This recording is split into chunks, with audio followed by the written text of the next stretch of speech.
I'm awake now, semi-sober, and ready to finish this for you guys, the internet, and whoever cares to hear it. I didn't find out that Mr. Mays had passed away until a couple months after the funeral service. Initially, I was going to seek out his family in order to send my condolences, but it wasn't as if Mr. Mays and I were best friends or anything like that, so I refrained. I continued through my college career and graduated a year or so after our bar meeting. Graduating with English as my major wasn't a mistake, but it wasn't exactly something that landed me any sort of immediate jobs after college. Now, I had saved a pretty solid amount of money when I was in school and decided that I deserved a bit of a vacation, if you will. I took my spare cash, got together with my college buddy Steve, packed up and hit the road, aiming for somewhere in the Rocky Mountains. I had lived near Littleton, Colorado when I was younger and remembered loving the area, so this destination was as good as any. The trip was a success. We made it somewhere around Estes Park, Colorado, and found a cheap cabin that we rented for about a month. The days were filled with lounging, hiking, and generally things that involved little to no work on our parts. After our rental was through, we packed up again and headed on our way back east. Sometime during this trip, we had met up with a couple Estes Park natives in one of the local bars. We never typically hung out with them or anything like that. We just had conversations now and then over drinks and food. One night, these guys were paying their tab and packing up to leave awfully early. They were usually there until the wee hours of the morning. When we questioned them about it, they told us they were headed to a little get-together with some friends of theirs, and they invited us. Having nothing else to do, we hopped in the car and followed them to the party. The party itself was very low-key, and ultimately inconsequential to this story.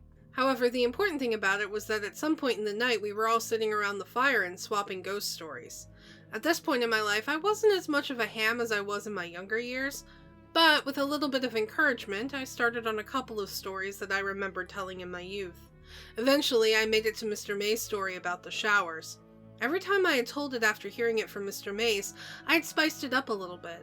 But, out of some sort of subconscious respect to my former teacher, I went straight into the version that he told my class in my sophomore year of high school. The group enjoyed the stories for the most part, the showers being the mutual favorite among the partygoers. Steve and I left for the cabin at around 5 in the morning, and he asked me about the story on the drive home. I told him all about Mr. Mays, that class, my love for everything horror-related and whatnot, and he suggested that we try to find the place on our return trip to New York. Initially, I was reluctant, simply because I didn't feel like aimlessly wandering through Nebraska for days, looking for some old farm building that was probably demolished at this point. But a couple of days before we left Colorado, I told Steve that it sounded like fun. We weren't going to be able to do another trip like this for a long time, so I figured that we might as well make the best of it. Somewhere in the back of my mind, I thought of it as a little tribute to Mr. Mays, a guy that, in retrospect, helped me realize that I wanted to be a writer. Anyway, we left Colorado and made the long, boring, and barren drive to Broken Bow, Nebraska, or hell on earth as Mr. Mays had put it. We found a motel in town and hung around for a couple of days, venturing out 100 miles or so in any given direction each day after that. I remembered Mr. Mays telling us that it was somewhere outside of Broken Bow, but I don't think he got any more specific than that. We tried asking the townsfolk if they had any information about the showers, but we were usually met with blank stares or eye-rolling when we told them what exactly this place was. The only person who seemed to know anything about it was an older lady that worked at a gas station on the outskirts of town. I don't recall her name, but this woman was just one of those cheerful old people, very helpful and generally interested in what anyone had to say to her. Steve had started talking to her at checkout, and she asked about our license plate, commenting about the fact that we were very far from home.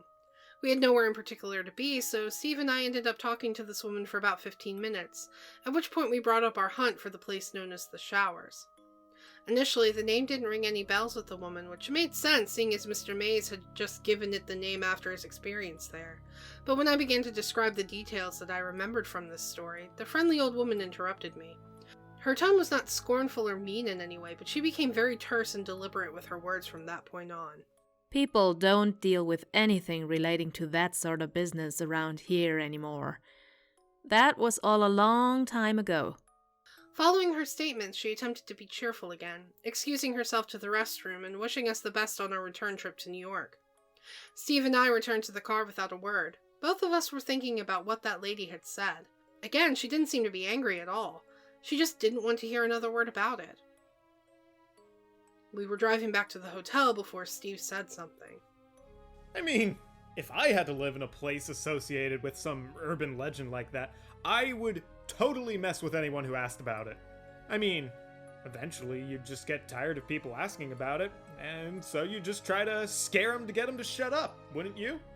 I agreed with Steve and kept driving, but the whole experience wasn't sitting right with me. If this was some sort of well-known legend in the area, why did no one else in town seem to know anything about it? But I managed to shrug it off. Mind you, neither of us was scared of finding the showers. This little excursion on our road trip was more like a scavenger hunt, a cap-off to an overall relaxing vacation. Steve and I were basically like tourists, hunting for the site at which a famous movie was filmed or something like that. We went into the whole situation with little to no expectations and a fleeting hope that we would be able to find this place. We spent another day in Broken Bow before we took our next trip out to try to find the showers. Nebraska isn't as terrible of a place as people make it out to be, but it really isn't all that exciting. We found a bar and spent some time there, and that was just about the extent of our activity on our day off. When we did get back on the road, we decided that we would attempt to stay off the main roads for as much of the day as we could. I knew that there was no way that this place was going to be off the highway, and I remember some detail about a dirt road in Mr. May's story, so we went looking for those. This was a fairly futile effort. Most of Nebraska is dirt roads. It was 7 in the evening when we came upon a small but thick forest. I use the term lightly, but for Nebraska this place was like an oasis. The trees were full and thick, shrouding most of its insides in darkness. The sun was setting, and even though we had run into a few of these random crops of trees, we agreed that this one showed more promise than any of the others. There wasn't really a road, but there looked to be a path where a dirt road may have been at some point. So we drove along that. If the car was able to handle the Rocky Mountains, a dirt path in Nebraska would give us no trouble. We moved slowly and carefully along this trail, making sure to clear any fallen trees in the road or rocks that would render the car useless when the sun finished setting. It was pretty dark in this place during the day, but when night came it was something else entirely. I had an inkling at this point that we had found the right place, but I didn't want to jinx it, so we continued onward. I didn't realize it at the time, but the little bits of light that managed to penetrate the canopy in this miniature forest actually did make it look as if the tree branches were trying to grab the car, just like Mr. Mays had mentioned in the story. I'm still convinced that he made up the part about the animal eyes, though. The most aggressive creature we saw in the woods was a dead rabbit on the side of the trail. It didn't have any obvious signs of death, it just looked like it had simply laid down and never bothered to get up. We drove around in the darkness for quite a while before we found a clearing. We had to move several smaller clusters of branches out of the way before, but right in front of our exit was a giant dead monster of a tree. There was no way we were moving this one, so we got out and turned on the bright headlights in the hopes that it would illuminate the area in front of us. There was a feeling of excitement mixed strangely with fear when I saw what lay 50 feet beyond the clearing. There, lit partially by the headlights from the car, and the little bit of light from the crescent moon, was what appeared to be an old barn house. This wasn't a typical farmhouse. It was larger than the barns that I had seen in films, and didn't have any sort of crest. It basically looked like a small warehouse. I wasn't entirely sure at this point if this was the place we were looking for, but this was definitely the closest we had come. I moved through the brush until I was roughly 20 feet from the entrance, at which point all of the growth seemed to stop. I don't know if the owners had done something to the soil, but the whole structure had a border around it that was clear of any sort of plant life. I approached the entrance to the building, a large sliding door, as Steve came up behind me with 2 flashlights in hand. So you were just gonna go run off into that place, in the dark? I gave a half-hearted chuckle and grabbed one of the lights from his hand. Mine was a little bit pretty bright flashlight. It was the kind that hikers would most likely fasten to their backpacks, just in case they were stranded at night. It worked well enough. I grabbed the metal door with both hands, holding the flashlight with my mouth, and gave it a tug. It moved slightly, creaked a little bit, but there was no way I was going to do this by myself. Steve came up from behind, set his flashlight on the ground, and grabbed the door. 1, 2, 3! We pulled at the door with all that we could muster. Once we had managed to move it a couple of inches, it must have latched back onto its track, because it slid very easily, stopping hard with a loud and echoing thud when it was completely open. Steve picked up his flashlight and walked behind me. I had already moved inside. The inside of the structure was exceptionally bare, almost troublingly so. I wasn't entirely sure how far we were from the nearest home or small town, but there wasn't even the slightest bit of evidence that anyone had been in this building for years. There were no broken beer bottles or empty bags of chips. There weren't even any animal droppings or eager plants that managed to grow here. The room was expansive, larger than your average farm, but not the warehouse-sized monstrosity that I believe Mr. Mace had described in his story. I was sure that it was simply a holding area for farming equipment or something similar at some point. Disappointed, I wandered near the entrance while Steve ventured into the expanse of darkness. As I was running over the details of the story in my mind, something struck me like a sack of bricks. In Mr. May's story, there was a silo near the barn. I ran outside, my eyes adjusting easily because at the very least it was brighter outside. I looked in all directions, running around the perimeter of the building. Surely, if there was ever a silo near this place, there would be some evidence of it somewhere. But despite my hopes, there was nothing but a cluster of thick bushes on one side, brush and dirt everywhere, and the forest that we had come from. I walked back into the building, frustrated and tired. Steve was still excited, eagerly running around the inside of the building. Hey, even if I could just find a shower head or a pipe, well then we'd know it was true. Oh, come on, just keep looking with me. I didn't want to ruin his excitement. I had told Steve the story several times, but obviously he didn't realize that this just wasn't the place. The building was weird, yes. It was out of place and oddly pristine, but it wasn't the location of the showers. I let him explore for a little bit before I called him over. This is probably as close as we're gonna get, man. But this isn't it. Remember the silo? His face went from excitement to disappointment in an instant, much like a young child who didn't get the presents he wanted on his birthday. I patted him on the shoulder. This is still pretty cool, though. I mean, we could still tell people that we found it. I was reverting back to my old habits quickly. Yeah, man. I guess we could. It is definitely creepy, though. We should get some pictures as proof, you know? I'm gonna go grab the camera real quick. He bolted out the entrance of the building. I was left alone. It was very quiet when I was alone in there. I could hear the faint sound of Steve running through the brush into the car, but once he was far enough away, everything was quiet. I remember not even hearing wind or the chirping of crickets as I walked deeper into the dark, flashlight in hand. I was convinced that there had to be something. As I approached the far corner of the room, I found my feet scratching against the dirt was interrupted by a soft, hollow thud. I stopped, trying to figure out what it was. I put my foot down hard against the ground and heard it again. I stomped one more time, realizing that the floor that I was standing on was covering something hollow.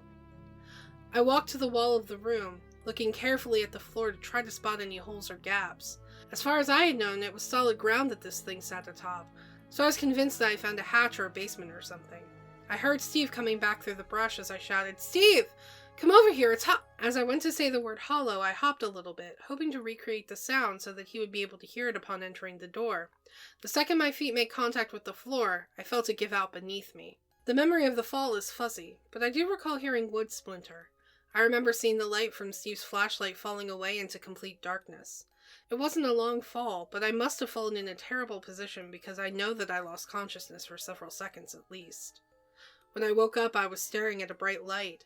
For an instant, I had thoughts about approaching the fabled light at the end of the tunnel. I was angry at myself. You died in Nebraska, Jack? Wow, you do know how to fuck up. My self-deprecation in the afterlife was interrupted by what sounded like Steve's voice. Jesus, Jack! Jack, can you hear me? Dude, wake up. Please, wake up! I managed to lift my head up off the floor just enough for him to celebrate. The pain in my head was immense, but it was outweighed by the pain shooting through my knee. I knew I had a concussion, but the pain in my knee was just so much more pressing. I looked around until I found my tiny flashlight, then sat up and reassured Steve. "I'm okay, I just hurt my knee. I bumped my head too, really hard." Oh, thank fuck, man. Oh, I thought you were dead. Imagine that, though, dying in Nebraska. Oh, man, that'd be awful. His words made me laugh a little bit, but I stopped myself. The slightest shaking hurt my head and made me incredibly dizzy. I guess, a rope? What? Should I go get a rope to get you out of there, or, do you need a ladder? I looked around the walls that sat in front of me. They were smooth cement. There was no way that I was climbing out of here. Yeah, get the rope. It's buried under all of our stuff. I think it might be in my red climbing bag, but I'm not sure. Steve nodded, telling me to hang in there and that he would be back in a little bit, and then he ran off. The silence that followed was uncomfortable.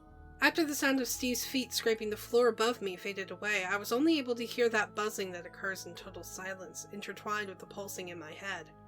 I pushed myself over to the nearest cement wall and braced myself against it, resting and breathing deep in an attempt to calm myself. The cement was unnaturally cold against my back. It was summer, so I only had a t-shirt on, but it felt like ice even through that. Again, this observation was primarily made after the fact. In the moment, it just felt good to lean against something. I sat there waiting for Steve in this underground basement, and I began to feel uneasy. I felt like an idiot for falling down here. I felt pain from my injuries as well. That all seemed to fade into one emotion in an instant when I heard what I could only identify as breathing, somewhere to my left. I convinced myself that it was my injured mind playing tricks on me for a few moments until my mind decided to rapidly replay Mr. May's story. When I had first heard it in that classroom years before, I was more impressed than I was scared. But now, sitting in a dark basement in the middle of Nebraska, I felt something that I hadn't felt in a long time. It couldn't even be summed up in the word fear. As I sat there, I felt all-encompassing dread. I pointed my flashlight to my left, the direction from which I thought I heard the sound. The light didn't reach the other wall. It was too far away. But I was comforted to see absolutely nothing there. I breathed deeply for a couple more seconds before I heard another noise in the darkness. It was very quick, and I can't be sure that it wasn't my own body moving around without my noticing. But I thought that I heard a scraping sound not 10 feet in front of me. It sounded like the noise your feet make when you're walking across a dirt-covered floor. Before I could react, I heard the breathing to my left again, closer this time. There was no way this was real. I hadn't seen so much as a spider web in this building, and now I was convincing myself that something next to me was breathing. I was angry at myself for getting so worked up. I told myself that the human brain is constantly hallucinating. I told myself that while in silence or darkness, the brain will make sounds to fill the gap, or make you think you see things that aren't there. I channeled my inner skeptic in order to calm myself. It worked. It worked until I saw a flash of something in front of me. I can't be entirely sure what it was, but I heard the accompanying sounds of feet scraping against the floor, and I began to swell with dread.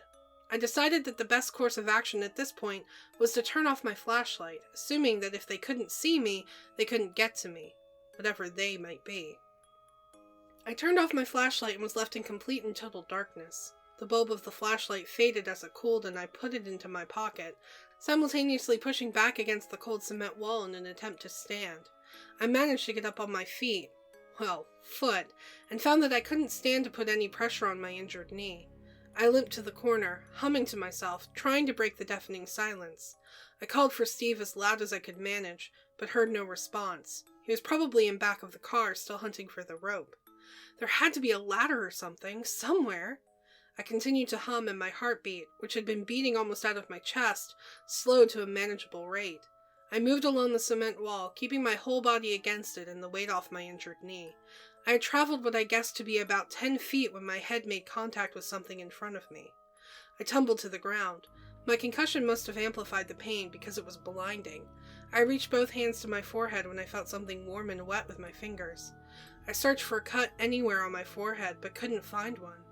I desperately searched for my flashlight as I sat up and tried to get back against the wall.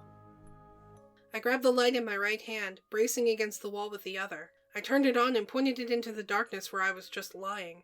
The floor was wet, but the dirt had muddled the color of whatever the liquid was. I tried to get my eyes to focus on the puddle, tried to convince myself that it was my blood when I saw another drop fall into the puddle. Words lack the ability to describe the way I felt when I heard the drip noise again, and saw yet another tiny ball of liquid fall into the puddle. I think I knew even then exactly what the source was, but I was endlessly trying to convince myself that I was wrong. I lifted the flashlight up and pointed it at the source of the liquid. What stared back at me was a pipe that protruded at least a foot out from the cement wall. The metal was rusted and cracked. Little bits of liquid began to seep from them. At the end of the pipe was a simple shower head, aimed down towards the ground. You know that feeling when your stomach drops? In this case, I think mine literally did, because I vomited immediately. It got all over my shoe, but that wasn't the least bit important at the time. I ignored the pain in my knee and shuffled along the wall as fast as I possibly could. I heard noises, but I can't be sure if it was just the sounds of my own movement or something around me. I managed to duck under the next shower head. This one was higher up on the wall and seemed to be leaking the same liquid that the other one was. I felt like I was moving along something infinite. Every now and then I would have to duck or move under another metal bar, another shower head. They began to pour more profusely, but the liquid was too thick to come out easily. The room began to smell. I remembered immediately the way that Mr. Mays had described it. I grabbed my shirt and put it over my nose, trucking onward, but it didn't stop the smell for an instant. It smelled like vomit. It smelled like shit. It smelled like burnt hair. It smelled like rot. I was still moving against the wall when I fell into some sort of outlet. I hit the dirt ground hard, adrenaline coursing through my veins. The pain still managed to break through, though. My flashlight was still in my hand. I aimed it and examined my surroundings. Sitting in front of me was a doorway. There was a door there, though it looked aged now. It had a nice little design on it, a doorknob and a knocker that looked like a snarling demon. Red paint was peeling from it, flaking off and falling to the ground in front of me. I clumsily rose and busted through the door, narrowly missing a piece of hanging sheet metal in front of me. I was crawling now. There was no way that I could run. The walls and ceiling were lined with metal, the kind that you would see on the roof of a farm. Large pieces of wood seemed to brace the sheets, holding this makeshift tunnel together. I couldn't risk sliding against and possibly cutting myself on the metal, or hitting the wood and causing a cave-in, so I crawled. I pulled myself for what felt like miles, running into walls every now and then because the path seemed to curve like a snake. I had no idea where I was in relation to the hole that I had fallen through, but I told myself that there was an exit at the end of this. Had I not been crawling, I would have surely hurt myself far worse. There were parts of the tunnel in which the ceiling dipped down to maybe 3 feet above the ground. It hadn't caved in, because the ceiling still lined it. Someone had built it like this. This again is in hindsight. I didn't care at the time. I kept telling myself there was nothing behind me, but I swore that I heard feet scraping only a few inches behind my own. My jeans would brush against my legs every now and then, making it feel like someone was touching me, and even now I still can't completely convince myself that someone wasn't. I crawled and crawled until I reached an upslope. With joy, I looked ahead of me. There was a cellar door. The door was made of wood. I knew this because I could see right through them. I couldn't be sure, but I thought it might have been the light from the car's headlights. Besides all of that, I was just so immensely happy to find an exit. I crawled all the way to the door and threw my shoulder into it. It budged, but didn't open. I began to scream, but my throat seared with pain. The most I could manage was a harsh crying noise. It sounded like a dying animal. I collapsed in exhaustion and pain, my eyes staring up at the slits of light before me. I was so close to being out of here, I could taste it. It was in that moment of silent defeat that I heard a noise that was, without question, something moving in the tunnel. It sounded like something was being dragged across the floor. It would move, pause for a second, and then move again. I had nothing left in my stomach to throw up, but I began to gag. I gathered myself slightly and tried to steady my hand enough to focus the flashlight into the tunnel. What I saw, I cannot rationalize. I know what I saw, but I cannot convince myself that it was actually there. I can't stop telling myself that I was hallucinating. I saw a child in a dirty sleeping gown. The gown was stained with something dark and brown, with occasional splashes of a deep red. The child was extremely frail, like the pictures that people might see of a Holocaust victim.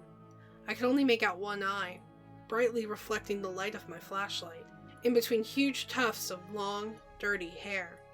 It reached down beyond the fingertips of the child, which were caked in dirt. The boy, or girl, I'm not entirely sure which, moved towards me with difficulty. It wasn't breathing hard, but it seemed that every movement of every muscle took every ounce of strength the child had. The thing that froze me, though, was the eye. It was only visible because it was reflecting my flashlight, but even in that glint I could feel anger, or deep hatred, or something like it. This is the point in which the English language really lacks the right words to explain the situation. I could tell that this child meant me harm. Whether it was a hallucination or not, the thing was getting closer. I started to cry. It was getting closer and closer when I heard a voice from behind me. Hey, Jack. It was Steve. I was certain. I tried to talk back, fully intending to say, open this up and get me out right now. However, given my current state, I'm sure it just sounded like garbled nonsense. I clawed at the door, pushing against it with everything that I had, and finally breaking eye contact with the child. As I did this, the flashlight rolled down the slope, coming to rest somewhere near the child's feet. What do you see? What are you talking about? Just look at it. Tell me what you see. I was mumbling like a maniac when the voice calmly told me. Rest for a second. I'll get it. The statement took a second to settle in, at which point I closed my eyes tight. Steve, just do it, please. Please, just get it open, please. Just get me out of here. My voice was beginning to get louder. Steve, goddammit, open the fucking wooden door! I opened my eyes for a split second to see nothing but black hair dangling in front of my face, a small glint of light hidden in the mess of tangles. I slammed my eyes shut and screamed with every ounce of energy I had, "Open the fucking door!" The door behind me gave way, and I fell into the dirt, taking in a breath of fresh air. My eyes were still closed, but the first thing that I did was scramble to find the cellar door and close it. Once I had done that, I took a deep breath and opened my eyes. I saw the barn in front of me, illuminated by the headlights of the car. My head was pulsing with pain. I was covered in dirt and liquids I didn't even care to know the origin of. My knee was at the very least dislocated. But despite all of that, I was out of the tunnel. I took a deep breath, buried my head in my hands. "Steve, why didn't you just fucking open the door?" I waited for a response, but none came. "Steve, seriously. I was fucking clawing, screaming for my life." I looked behind me. My stomach must have been on the verge of falling out of me at this point because it shifted again. The only thing behind me was the large mass of bushes that I had seen while examining the perimeter of the building. I was angry. "Steve, this is not the fucking time. Come out of the fucking bushes!" I was getting ready to stand up when I heard a yell from the front of the building. A flashlight bobbed up and down in the semi-darkness. Steve was running into the open door of the structure, yelling my name and telling me not to worry. I must have lost consciousness at that point. When I woke up, Steve was standing over me, desperately trying to wake me up. His words were almost incoherent, at least to my ears. He helped me to my feet and began to walk me to the car. As we walked away, I saw my flashlight sitting just outside the cellar door. The light was fading. Steve brought me back to the car and then drove me to the nearest hospital. I fell asleep, but he told me that he drove around for an hour before he found a main road. I don't think I ever told him the whole story. I believe he thinks I was just injured from the fall.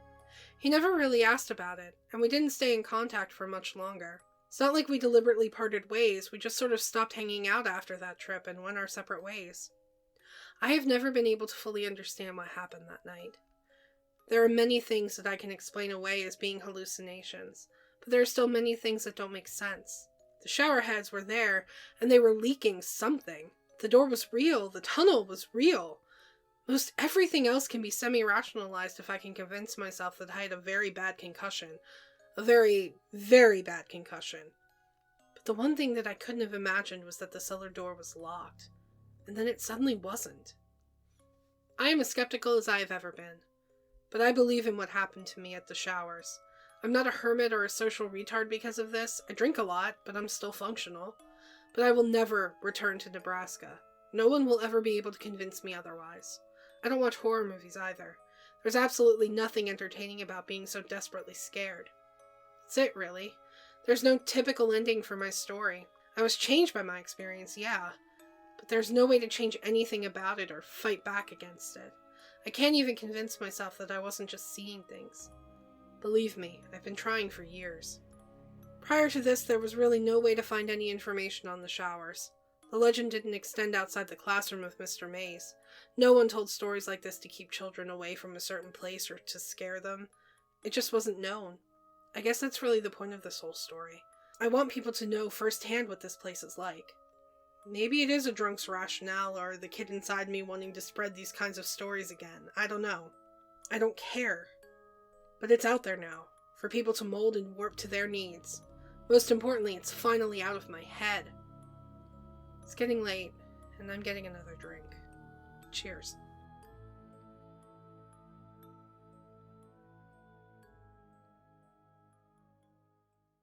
Hey guys!